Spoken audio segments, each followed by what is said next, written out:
This letter is to Don, Don's Vacations. Don, this is John Cameron Weaver from Rosamond, California. I have been watching over the past year and a half of your excellent adventures that you've been having and trying to keep up with what's been happening in your own life. All I gotta do, or all I gotta say is regarding your health situation is hang in there, pal. Just hang in there. You got friends across the border. You got friends in the state of California. You got a friend here in Rosamond. I've been also trying to keep track of what you've been talking about regarding the Canadian situation. I have not been able to keep up because they haven't been discussing about Canada's international situations over here, at least not over here in the West Coast, and not even on the national news. Unless you've already got a country being blown up or on fire at this point, having embassies attacked, having any issues with a former president or anything regarding the former Grand Old Party, now the Trump Party. Canada's issues are on the QT.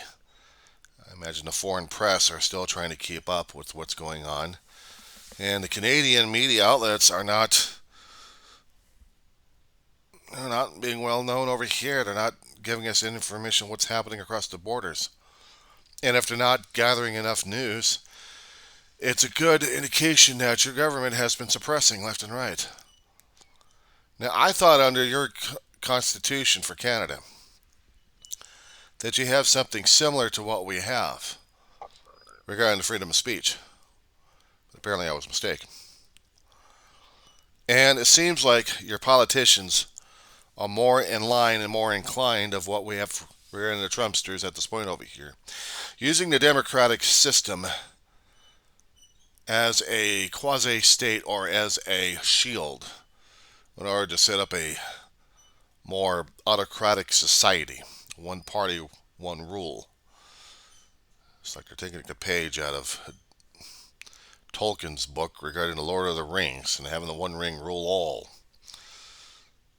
And then realize that your Canadian government has turned into the minions of Sauron, or Sauron, one of those two idiots anyway, who want absolute power.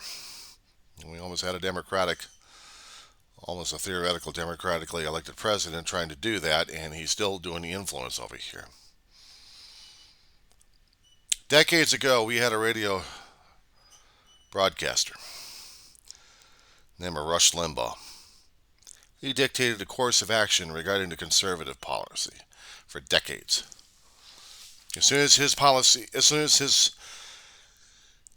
had swelled to a point where the conservatives were actually influencing the politicians and the commercial businesses out there, it seemed Rush had a platform of himself, and he was able to use that. Through his followers, they were able to influence certain businesses who had been able to influence certain politicians to follow certain conservative values and guidelines. Which politicians are going to be favorable, which ones are not going to be, according to Russia's mentality.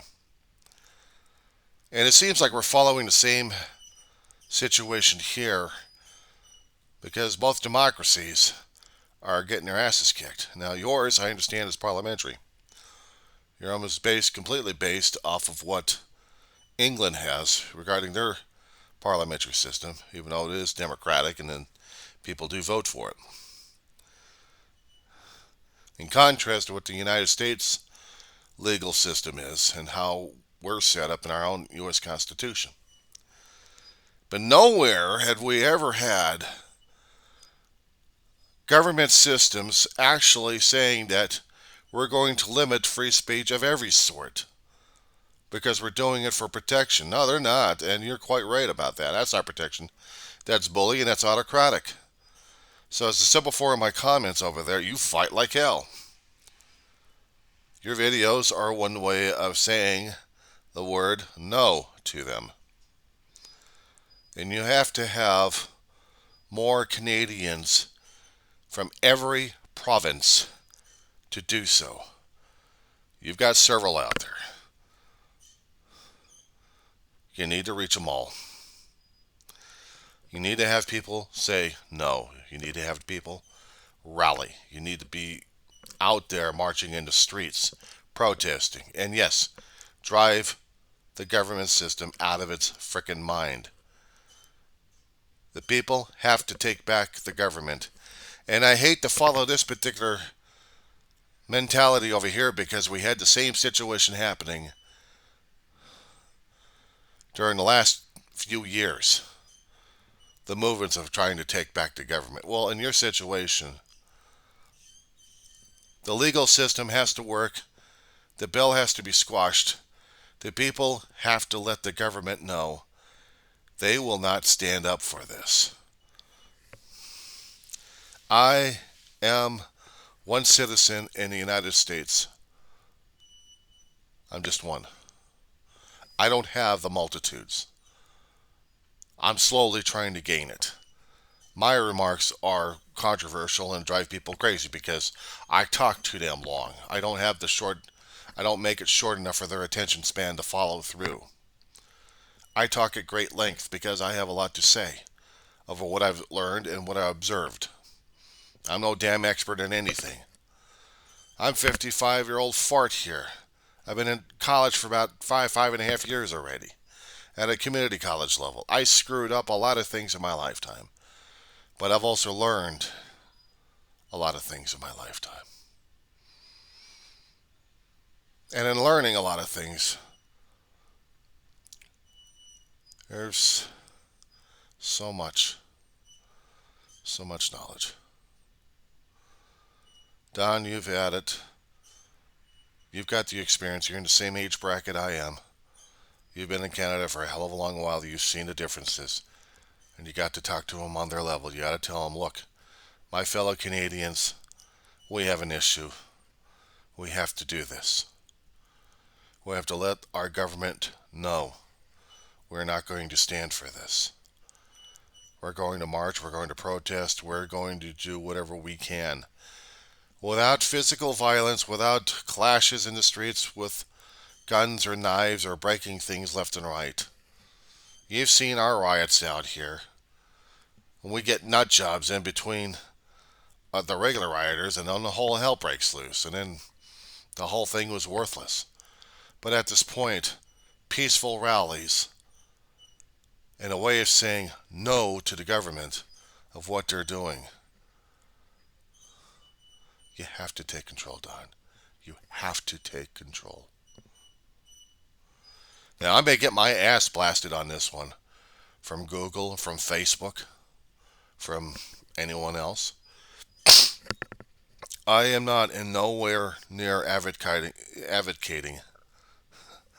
I am nowhere telling people that you have to pick up arms. No. But you must say no. You must rally. Word of mouth. You must use media as your weapons of choice. Words. You have to use legal words. You have to use the legal system. Everything under the law that you have to do, you have to do. And then sometimes you may have to go a little beyond that. Don, your freedom is at stake. It's bad enough we've got the COVID going on right now. But this COVID-19 is an opportunity for the opportunists out there to take control of your country, as they've been trying to do over here as well. Any excuse for an autocratic leadership to kick in and use the guise of democracy. Just look at Russia. Look at Russia. Screw China at this point. China never likes it in the first place. They don't know democracy. They don't want democracy. They love being right where they are. Despite how many people kept saying no. Don, you remember back in the mid to late 80s? Tiananmen Square situation? There was a protest out in Tiananmen in a large area. Protesters who wanted freedom. They marched around with a Lady Liberty of their own. There was one particular protester. No one knew who this person was, but it was a male, and he stood up against the tanks. He started putting flour in the tanks. He stopped the government for a time, and then he disappeared. There have been many conspiracy stories about about the situation, and there's hardly any information out there online regarding it, but it did happen because the news saw it, the world saw it, and there were people out in China that said no, but at least they had it on record. I'm afraid, Don, you're going to have to do the same damn thing, and if you need help from across the borders, you've got it. This is going out to anybody and everybody out there on the internet. I'll even post this link on my own damn Facebook post. I don't give a shit.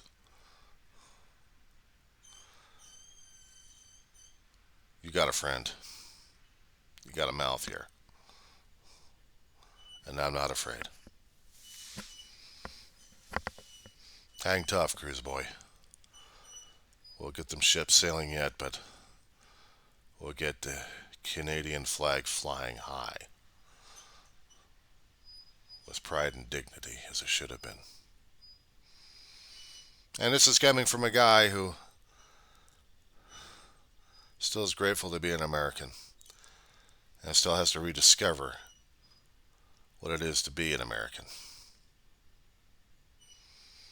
I'm not telling you to cross borders. I'm not telling you to do changing your oath of loyalty. I'm saying you do whatever you can to fight for your country, to fight for your rights and your freedom. But don't pick up the weapon of violence. That's the ultimate last resort. Rallies and protests are one thing. Making your voice known throughout the internet is another way. But the last ultimate method should not be used unless there are no other choices. And even then you have to question it. But fight anyway. Fight for your freedom. Fight for your country. Fight for Canada.